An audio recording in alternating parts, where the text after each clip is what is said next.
Você tem aí no seu consultório aquele tipo de paciente que fala assim: ai, isso aí eu não vou fazer não, isso aí eu não quero fazer não, não, isso aí que você tá falando pra fazer eu não concordo, eu não quero fazer, não, eu não vou fazer.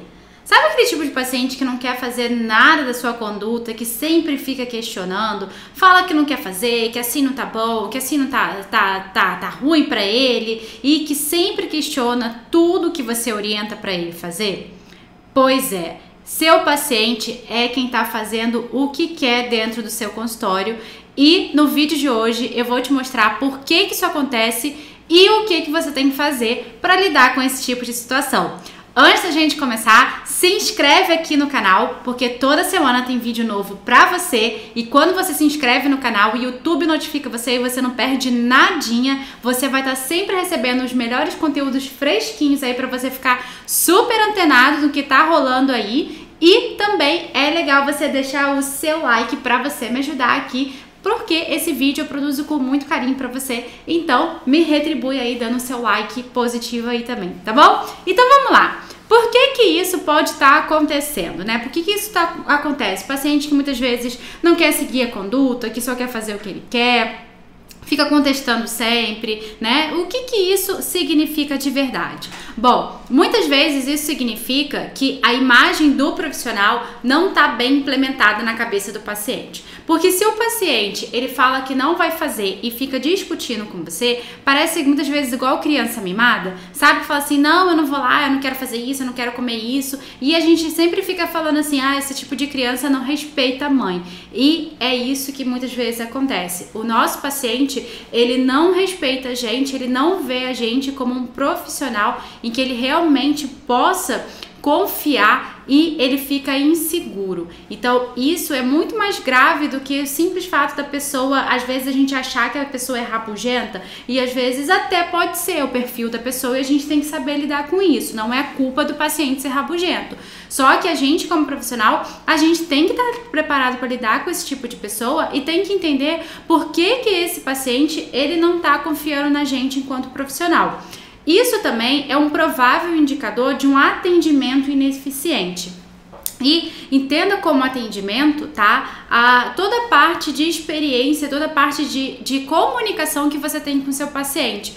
Pode não ser relativo à sua parte técnica, tá? Que eu chamo de serviço. Então, sempre quando eu falar de serviço, de parte técnica, eu vou me referir a serviço e atendimento é toda a comunicação que você tem com o seu paciente, tá? Desde você explicar como é que vai ser o tratamento, quantas sessões vão ser necessárias, qual a frequência que ele vai ter, o que vai acontecer em cada fase do tratamento dele, quais resultados são esperados, o que é normal, o que não é normal, qual é o prazo, o que pode acontecer depois daquele atendimento, ele pode ficar com dor, ele pode não ficar com dor, ele pode melhorar pouco, ele pode melhorar muito, ele às vezes pode até ficar com mais dor e depois melhorar. Então, isso tudo é um atendimento que a gente tem que ter com o nosso paciente de forma eficiente, principalmente utilizando uma boa comunicação, para que o nosso paciente confie na gente. Ele fala assim, olha, bem que você me avisou, viu? Bem que você me avisou que ia ficar assim e tudo mais, e agora, olha que bom que você me avisou, porque senão eu ia achar que ia ter alguma coisa errada. Então, muitas vezes, o paciente não concordar com conduta ou ficar questionando tudo que a gente faz, né, e não quer fazer, às vezes fala assim, não, mas no outro lugar que eu fazia não era assim, era assado. Então, assim, isso é muitas vezes um atendimento ineficiente que a gente está prestando para o paciente. Pode ser uma falha no processo de fidelização também. Por quê? Porque paciente, quando ele é fidelizado, o nome já diz, ele é fiel a você, ao seu atendimento, ao seu serviço, à sua imagem como profissional de referência. Então, se isso está acontecendo, muito provavelmente existe uma falha no processo de fidelização que tem uma lacuna aí que tem que ser preenchida. E já, né, paciente ele não confia no profissional. Eu sei que muitas vezes isso é difícil pra gente, né? Tipo assim, poxa, é triste, mas entenda como um processo de melhoria para você fazer com que os seus pacientes confiem cada vez mais em você e no seu trabalho. Se isso está acontecendo, não fica chateado, tá? É uma oportunidade que você tem, é um alerta aí que tá acontecendo aí no seu consultório, com seus pacientes, e é uma coisa que você tem que ficar mais ligado para você resolver de uma vez por todas. E o paciente ele não está enxergando o profissional como referência, seja da parte técnica, tá? Pode ter alguma lacuna técnica aí acontecendo e aí você vai ter que ver se é a parte técnica ou é a parte de atendimento como profissional, a imagem do profissional e não tá bem trabalhado na cabeça do paciente. E aí, o que a gente vai fazer, tá? Primeira coisa é o seguinte, a gente tem que sempre furar a nossa bolha. Lu, o que é isso, furar a bolha? Muitas vezes a gente vive numa bolha, sabe? A gente vive numa bolha, a gente acha que a gente, né, tipo assim, mas eu já presto um ótimo atendimento técnico pro meu paciente. Eu sou muito boa em atendimento com o meu paciente, né? Eu sou muito boa, eu sou tão boa que a minha agenda tá completa, eu tenho lista de espera, eu faturo super bem, eu já tenho uma equipe totalmente consolidada e tudo mais. Então, assim, é muito importante a gente sempre estar furando a nossa bolha, sempre em busca de algo mais, sempre complementando, sempre sendo humilde, sempre adquirindo novos conhecimentos e principalmente enxergando isso tudo como um processo de crescimento, porque ninguém é bom o suficiente que não possa melhorar. E aí, o que eu recomendo que vocês comecem a fazer nesse tipo de situação, tá? É importante você começar fazendo pequenos ajustes, tá?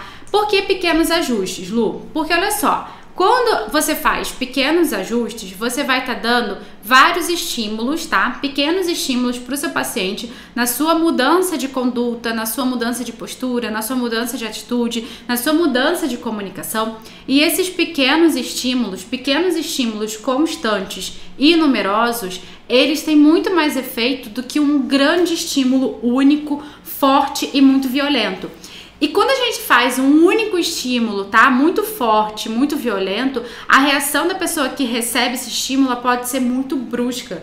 E principalmente pode ser uma reação que a gente não quer que ela tenha. Então, muitas vezes a gente faz um estímulo muito forte com o nosso paciente, tá? Porque a gente quer mudar a situação muito rápido. E aí, o paciente, muitas vezes, ele recebe isso de uma forma não muito boa. Então, o que eu recomendo é que você faça pequenos ajustes a cada vez. Para quê? Porque pequenos ajustes feitos, no total, eles vão somar e vão ter um efeito muito mais poderoso e muito mais forte sobre o paciente e não vai ter uma mudança tão brusca, tão drástica, principalmente do comportamento do paciente para o lado negativo. Então, escolha uma coisa para você mudar a cada semana, tá? Então, assim, essa semana, então, eu vou mudar a minha comunicação e vai mudando a sua comunicação com o paciente. Na próxima semana eu vou mudar a minha postura com o paciente e muda a sua postura. Então, você vai fornecendo pequenos estímulos, tá? É muito mais efetivo pequenos estímulos constantes, tá? Do que um único estímulo forte. E após você fazer uma mudança por semana, se você continuar nesse ritmo que eu tô falando pra você, você vai ter feito 4 mudanças ao final de um mês. É muito melhor, você já mudou 4 coisas diferentes e você já vai ter estimulado 4 pontos diferentes do seu paciente. E aí, o interessante é o seguinte, por exemplo, semana 1, você escolheu mudar a sua comunicação. Aí você mudou a sua comunicação, não é que na semana 2 você vai deixar de fazer. Aí a semana 2 você vai fazer o estímulo que você tinha iniciado na semana anterior, mais o estímulo dessa semana. É 1 mais 1. Aí na semana 3 já vão ser 2 mais 1. E na semana 4 vão ser 3 mais 1. É sempre cumulativo. Por quê? Porque se você mantém um estímulo, você começa e você para, você cessa o estímulo ali com o seu paciente. Então, ele também para de responder. Então, se você mudou a sua comunicação, você vai ter que manter a sua comunicação. Se você mudou a sua postura, você vai ter que manter. Por quê? É igual exercício. Se a gente para, a gente perde o efeito. Então, esses pequenos ajustes que você vai tendo na forma de atendimento e relacionamento com o seu paciente, eles têm que ser mantidos para você continuar colhendo os resultados. E muito importante que é sempre importante você colher o feedback do paciente de uma forma regular e constante, tá? Então, assim, a opinião do seu paciente é muito importante para direcionar você. Então, assim, vai fazendo as mudanças e conversa com o seu paciente. Aí, o que você achou do atendimento dessa semana? O que você sentiu de diferente? É sempre muito bom a gente ter esse feedback do nosso paciente, porque ele é o principal orientador das nossas condutas dentro do nosso consultório, tá bom? E, muito importante, Paciente que questiona a conduta, o que a gente faz? Vamos lá. Primeira coisa que a gente precisa entender que não é função do paciente planejar o tratamento dele, né? Porque se fosse função do paciente planejar o tratamento dele, ele nem contrataria a gente, nem utilizaria nossos serviços, vamos combinar? Então, assim, qual é a função do paciente? Já de cara eu posso dizer que não é planejar o tratamento dele, obviamente, porque essa é a nossa função enquanto profissional. Então, enquanto profissional, a gente tem como função, né, planejar, orientar e executar o tratamento com o nosso paciente. Obviamente, gente, que o paciente, ele pode e deve dar o feedback dele no tratamento auxiliando a gente. Ele pode falar, ah, Lu, essa conduta aqui, olha, eu fiquei um pouco de dor, ou eu não gostei disso. É normal e bem-vindo o paciente falar o que ele gosta, o que ele não gosta, se ele ficou com dor, se ele não ficou com dor, se aquilo ali agradou a ele, se aquilo ali não agradou. O que não pode é o paciente só fazer o que ele bem entende. Por quê? Porque isso, no final das contas, vai fazer mal a ele. Porque eu, como profissional, eu planejo, eu oriento e executo o tratamento. Também é minha função, enquanto profissional, conquistar e manter a confiança do meu paciente. Então, para isso, eu tenho que ter uma boa comunicação, uma boa postura e ter um bom relacionamento com o meu paciente, mostrando que ele pode confiar em mim e no meu trabalho. E, obviamente, que eu tenho meios para fazer isso. Então, se o meu paciente ele não está confiando em mim e no meu trabalho, é falha minha, não é culpa do meu paciente. Muitas vezes é falha minha que não tem um bom processo de postura, de comunicação e também de relacionamento com o meu paciente. Então, eu tenho que corrigir a minha falha, não jogar a culpa unicamente para o meu paciente e falar assim, ah, esse paciente é chato. Não, a gente não pode fazer isso com as pessoas. A gente tem que presumir que a gente tem que melhorar enquanto profissional com os nossos pacientes, sempre se relacionando melhor a cada vez com eles. Então, um profissional, ele precisa explicar ao paciente, através de uma comunicação adequada, o porquê da escolha do tratamento dele, de que forma vai ajudar na patologia ou na situação específica que ele está apresentando, tá? E ter isso muito claro. É muito importante a gente ter uma comunicação muito eficiente, utilizando todos os meios de comunicação, de toda a amplitude que um processo de comunicação ele tem, para que o paciente ele consiga realmente entender e a gente vá ganhando a confiança dele. Então, quanto mais específico a gente mais segurança a gente tiver na gente enquanto profissional, no nosso trabalho e trabalhar bem a nossa comunicação de todas as formas, maiores vão ser as chances do paciente confiar e enxergar a gente como autoridade e referência profissional.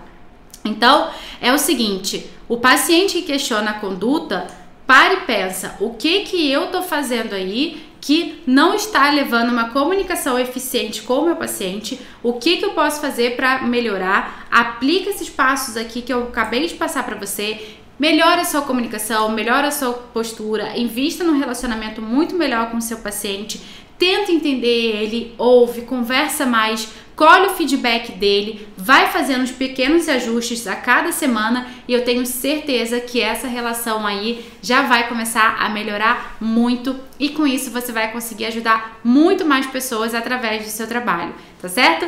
Um super beijo e a gente se vê no próximo vídeo. Beijo, tchau, tchau!